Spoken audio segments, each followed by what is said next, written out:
जय Sai Ram, happy Thursday. बाबा की कृपा से आज आप लोगों को एक बहुत सुंदर अनुभव सुनाऊंगी। और आज जिनका एक्सपीरियंस सुना रही हूँ ना, उनका नंबर लिखा हुआ था और एक्सपीरियंस जो था वो दूसरे किसी मैम का था, जिनका मैंने कल पब्लिश किया था। तो कल मैंने ये मैम को लिंक भेज दिया कि मैम आपका एक्सपीरियंस है। तो उन्होंने कहा नहीं सुयेशी, ये मेरा नहीं है, किसी और का है। तो मैंने कहा चलो बाबा कोई बात नहीं तुम किसी और का डलवा दिए और कहीं और भेज दिए। उन्हें बुरा लगा होगा बाबा, पर बाबा की लीला देखिए, कल नहीं डलवाए तो क्या हुआ, बाबा आज डलवा दिए उनका। हाँ, तो अब चलिए उनके एक्सपीरियंस पर आते हैं। ये मैम जो हैं, ये श्री गुरु ग्रंथ साहिब जी जो हैं, उन्हें पढ़ा करती हैं। ये पंजाब से बिलोंग करती हैं और ये बाबा को बहुत मानती नहीं थी पहले, क्योंकि ये जो श्री गुरु ग्रंथ साहिब जी है उसको ही ये बहुत पढ़ती थी और बहुत मानती थी। ठीक है, तो हम जैसे जहाँ पे जिस कम्युनिटी में बॉर्न एंड ब्रॉट अप रहते हैं, हमारा भरोसा उस चीज़ पर होता है। ये सही बात भी है। तो एक बार क्या हुआ था ना कि ये लोग एक मेले में गए थे। इनके गांव में ही कोई फेयर लगा था, तो ये वहाँ कुछ कभी लेती नहीं थी। तो एक शॉप था, वहाँ बहुत सारे फ़ोटोज़ मिल रहे थे। तो इन्होंने क्या किया ना कि इन्होंने सोचा कुछ तो लेना चाहिए, अब आए हैं तो कुछ ले लेते हैं। तो उन्होंने ना श्री साईं बाबा जी की एक फ़ोटो ले ली और इन्हें ये भी नहीं पता है कि इन्होंने वो क्यों ली, बस ले लिया इन्होंने। होता है ना कि उस समय के लिए हमारा दिमाग कहता है यार ये सुंदर है, ले लो। एंड हमें नहीं पता होता हम क्यों ले रहे हैं, क्योंकि उस वक्त हमारे माइंड को कंट्रोल कर रहे होते हैं हमारे बाबा जी। तो इन्होंने वो ले लिया, लेके घर आ गए, बहुत समय तक रहा। एक बार ये लोग अहमदाबाद गए, वहाँ पर कोई रिलेटिव हैं, शादी में गए थे, तो इन्हें श्री साईं सच्चरित जी दे दिए, वो भी ये लेके आ गए। पर क्योंकि ये जो अपना पढ़ती थी, ये उसी ग्रंथ को मानती थी और ये साईं सच्चरित जी भी इज्जत से इन्होंने पूजा रूम में रख दी थी। अब ये था कि बस कह लीजिए कि ये चीज़ों को आना था, इसलिए आ गई।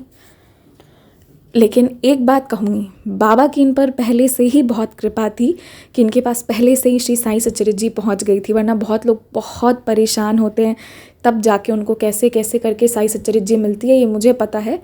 मुझे तो मिल गई थी, लेकिन बहुत सारे लोगों को मैंने देखा है स्ट्रगल करते हुए उसके लिए। तो बाबा की कृपा थी, अपने आने से पहले साईं सच्चरित जी के होने का बता दिए।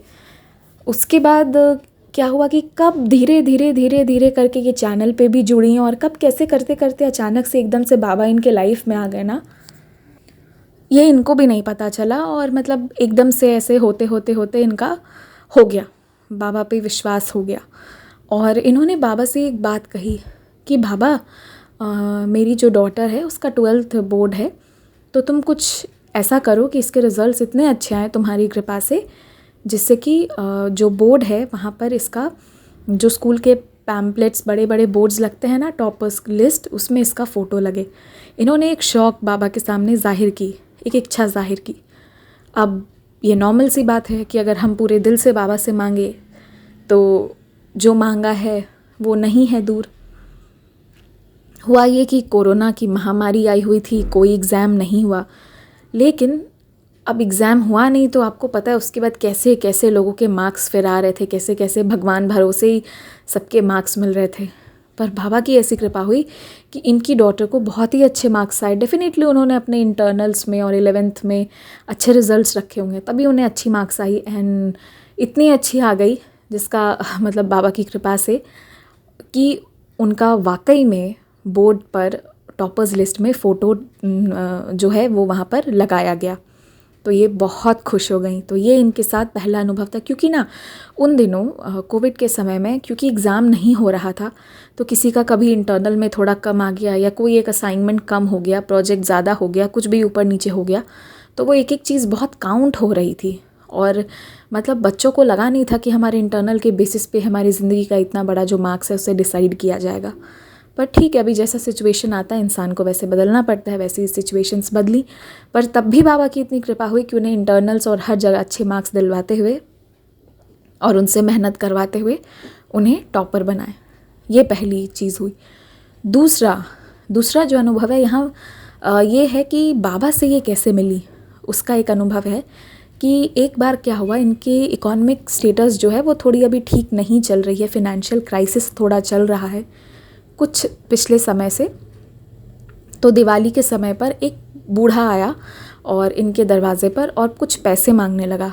तो ये उस वक्त साईं बाबा जी को जानना शुरू की थी, तो इनके मन में आया कि इन्हें पैसे दे दो। बाबा कहते हैं कि किसी को ऐसे खाली हाथ नहीं भेजना चाहिए।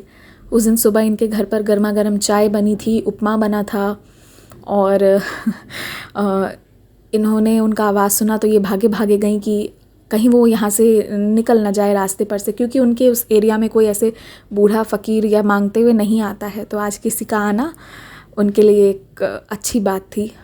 तो इन्होंने दरवाज़ा खोला तो इन्होंने क्या देखा ना कि वो जो आ रहा था मांगते हुए, वो जो बाबा आ रहे थे, वो इन्हीं के दरवाजे पर आए, वो खुद ही आ गए। तो इन्होंने दरवाज़ा खोला, उन्हें 10 रुपये दिए, फिर कहा कि बाबा तुम कुछ खाओगे क्या, मैं तुम्हें चाय और जो उपमा है वो इन्होंने डिस्पोजेबल में निकाल के दिया।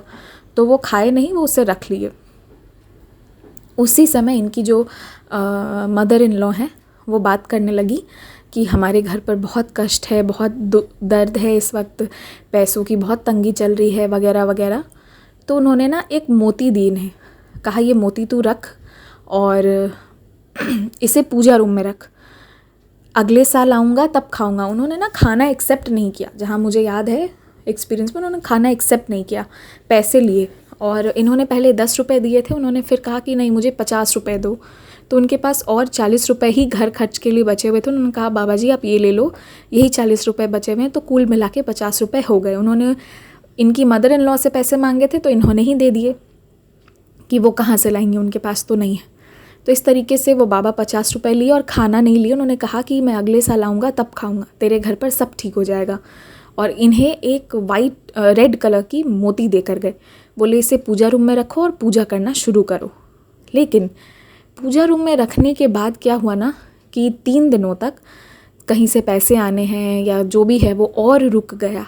तो ये बहुत परेशान हो गई कि ऐसा क्यों हो रहा है, बाबा के आने अगर मतलब ऐसे कैसे रुक सकता है।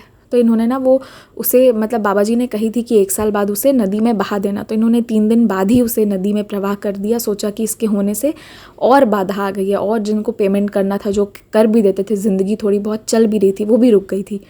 तो ये इस चीज़ से रिपेंट करती हैं कि मैंने क्यों उनकी बात नहीं मानी, मुझे ऐसा नहीं करना चाहिए था। और रिपेंट इसलिए करती हैं क्योंकि बाद में इन्हें ये एहसास होने लगा उनके चले जाने के बाद और ये सब इनके कर देने के बाद कि वो साधारण इंसान नहीं थे।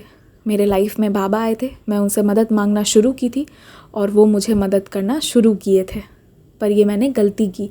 तो ये आज भी बाबा से उसके लिए माफ़ी मांगती हैं। लेकिन इन्हें इस बात की खुशी है कि बाबा इनके दरवाजे पर आए थे, और बाबा जिसके दरवाजे तक भी दस्तक दे दें तो कृपा ज़रूर करेंगे, मुझे पूर्ण विश्वास है। पर हाँ, इनका ये अनुभव था कि कैसे इनकी डॉटर का जो इच्छा था इनका वो पूरा किए और कैसे बाबा जी खुद मिलने आए। तो ये था आज का एक्सपीरियंस। ओम साई राम।